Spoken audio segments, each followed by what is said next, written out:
Hey guys, we're on day 6 of filming. I have no idea the date today, April something. We're getting late in the month. Things have been going well here in our province with the whole coronavirus thing. I had my son here for the last month with me to keep him safe during this, but things are looking better, thankfully. But it also means that we may not get quite as few videos done.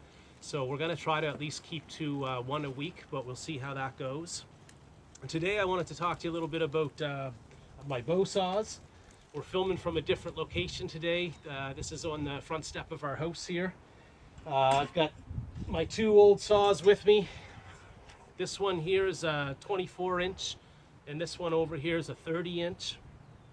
Between the two of them, to be honest, despite the really poor ergonomics and the nail I have here holding my blade on right now, I like the 30-inch bow saw a little bit better to use, unless I'm in a small spot or something trying to saw.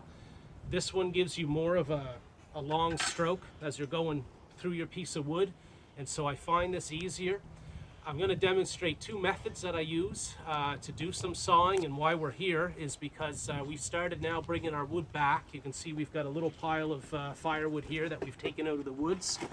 We've started bringing it back to the house to pile around the corner here for the winter. And the front step is probably the best spot I found to go and do this stuff, because up here I can set my block of wood up, I can step on it to hold it steady, and you know, this piece here will give me two lengths if I have to steady it with my hand. But I find I can breeze through stuff pretty good out here on the front step and in a pretty comfortable position. So that's that. I'll show you with a larger diameter. Throw this one up here. So I've become ambidextrous using my bow saws because just with the volume of wood I'm going through, I have to do up about 4 to 5 cord for us for the winter time. And I'd never be able to do it on one shoulder and elbow. So I've learned to manage this with both arms and became pretty proficient with it. Now you can see the effort though, again, it takes with a little bit longer diameter or wider diameter. It takes quite a bit more cutting to get through.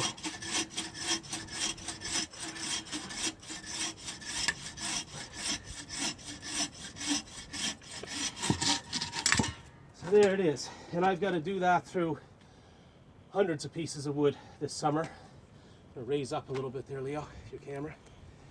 Now, there's one other method that I use sometimes when I'm in the woods or I'm somewhere where I just don't have something nice like this to use to set up on. When you have nothing, it's fairly difficult to hold your piece of wood in front of you. It can be done, right? And but you can see it doesn't give you a lot of control over your stick of wood when you try to hold it steady in front of you. And I think that's probably a little dangerous with that moving around. So one method I've come to use sometimes, you got the hold of that, buddy, is get rid of that branch.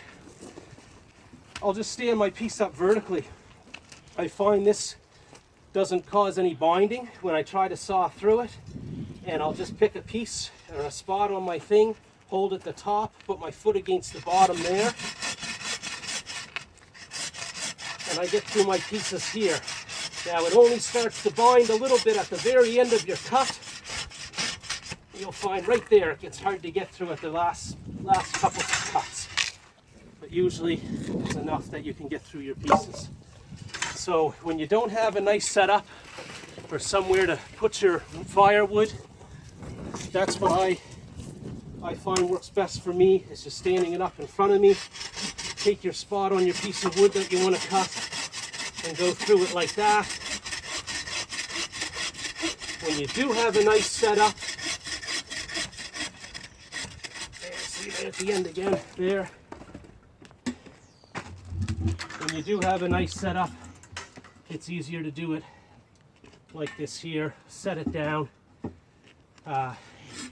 So long as there's weight out on this end, it'll cause it to break. You're not getting any binding when you're cutting. and this is probably the easiest way to do it. So we've got a lot of work ahead of us this summer to get through our winter's firewood, but one piece at a time. We'll cut it, and then on another day or video I'll show you around the corner here where we pile it and how we pile it, and probably show you a little bit of splitting. So thank you. Remember to like, share, and subscribe, and we'll see you next video.